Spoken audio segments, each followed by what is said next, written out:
Assalomu alaykum, qadrli talabalar. Estetika mavzusini davom ettiramiz.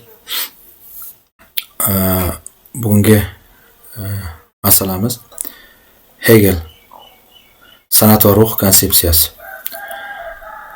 San'at va ruh Hegel san'atni ruhning o'zini anglash jarayoni sifatida ko'radi. San'atning roli san'at ruhiy taraqqiyot va madaniyatni ifodalaydi. Qiziqarli fakt, Hegel san'atni 3 bosqichga ko'rsatadi. Birinchisi simbolik, ikkinchisi klassik, uchinchisi romantik.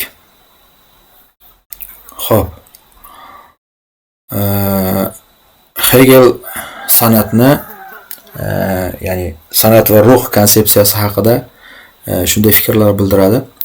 Hegel ruhning o'zini anglash jarayonidir. Ya'ni Hegelning fikricha san'at ruhning o'zini anglash jarayonidir.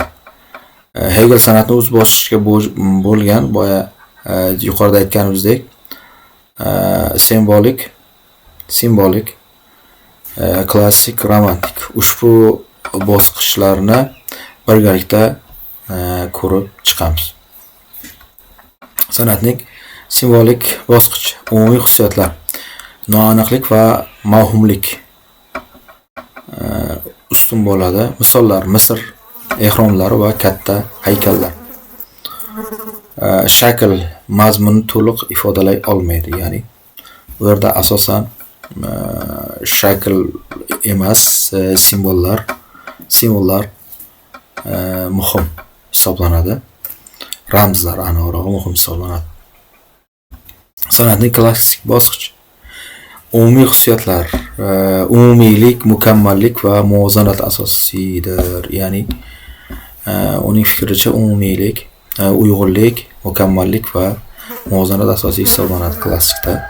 Misollar: Yunon haykaltaroshligi, masalan Drifor, ya'ni Dorifor. Yutuqlar: shakl va mazmun o'rtasida ideal muvofiqlik mavjud.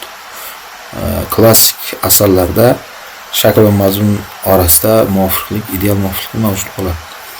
Keyingisi san'atlik romantik bosqich.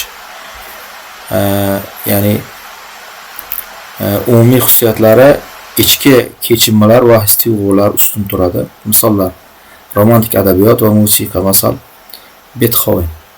Ya'ni romantik san'at asarini ko'proq musiqaga nima qilish mumkin, qiyoslash mumkin. Ruh shakldan ustun qo'yiladi, ya'ni romantikda.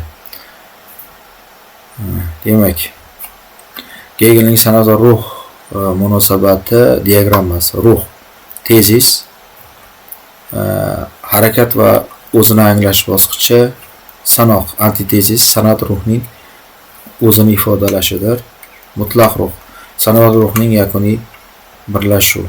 San'at Hegel falsafasida ruhning o'zini anglashiga muhim hissa qo'shadi. Demak, keyingi masalamiz, keyingi slaydimizda ko'rib o'tamiz.